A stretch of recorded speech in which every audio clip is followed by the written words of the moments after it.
Hey, this is Trish, and today I have a big pot of bone broth cooking on the stove, and it is heating up my kitchen. So of course I want something cold and creamy now because this is September, this is not December, and cooking this kind of food, it heats up the house, right? And here in Mississippi, as we say, we have two seasons. We have summer and February, and it is so not February right now. So I'm going to show you how to make your own homemade chocolate sauce to go on ice cream and banana split, or hell, just eat it out of the jar. Because right now, I need something cool. Okay, so start out by heating up some butter in a small skillet or a small saucepan. This is about a tablespoon, but you know, I'm Southern. I don't ever measure butter. More butter, the better, right? And into this, I'm going to put my chocolate chips. Now these are Ghirardelli dark chocolate chips. Okay, and I'm just going to put those in here. Basically the butter just allows the chocolate chips to have something to swim around in as you heat them up. Now you could of course do a bain-marie type of thing. You see how quickly that melts? And you see that? I don't even have the burner on, right? So I'm going to turn this on to like a 2. Because you do not want to burn your chocolate. That's like a horrible crime. Don't do that. So all I'm going to do is I'm just going to heat this up. And if you don't know what a bain-marie is, it looks like bain-marie, B-A-I-N, Marie. And basically it's just like you do a metal bowl over a pot of boiling water. What it does is it keeps things like chocolate off the direct heat. And so basically now all we have is just the melted chocolate with a little bit of butter. And yes, you absolutely could do this dairy-free. You could use coconut oil instead of using butter. And the next step is actually to add some cream. And I have over here just to show you, you could use coconut milk instead if you want to try and keep this dairy-free. So I'm going, now normally what I would do is I would whisk this while I'm pouring, but I'm holding the camera, so this is going to be not exactly the way I normally do it. So I'm just going to pour in the cream, and you might start with a 1/4 cup. I'm starting with a 1/4 cup right now. And what happens is that you see the cream is cold, and so when it hits that hot chocolate, it's going to make these little bitty shards. I don't know if you can see that in there. Try and focus that. It makes these little bitty shards of chocolate again. So we're just mixing all of this in together. And the reason why I say start with about a 1/4 cup, because I had a 1/2 cup of chocolate, I did about a 1/4 cup of cream, but I have some extra if I need it. That is because you want to be able to make this to the viscosity of sauce that you want.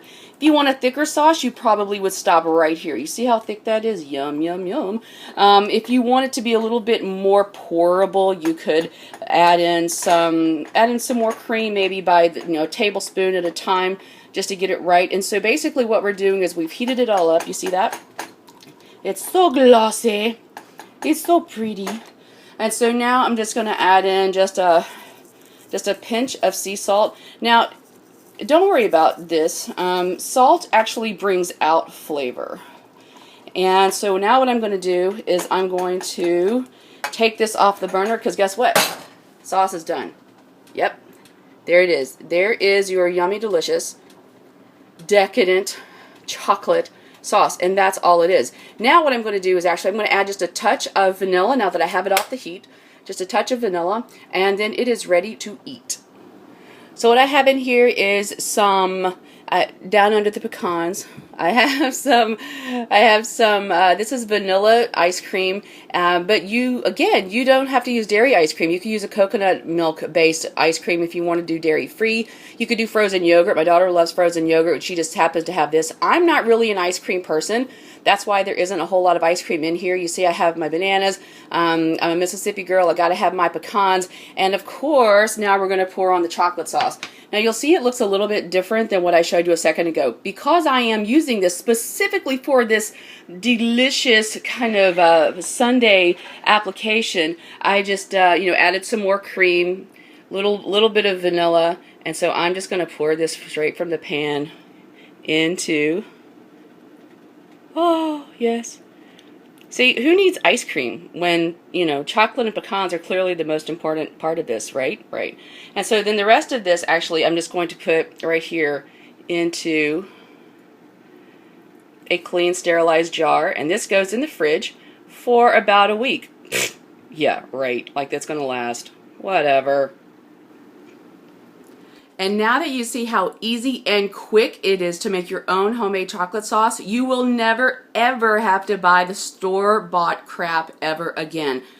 Just read the labels, see what the chemicals are, see what horrible stuff is in there, or like the high fructose corn syrup they probably put in there to make it, you know, pour more smoothly. Here you can adjust the viscosity by adding a little more cream or coconut milk, or just use less if you want a little bit thicker. But butter, dark chocolate, a little cream, a dash of sea salt, and a little vanilla if you want it.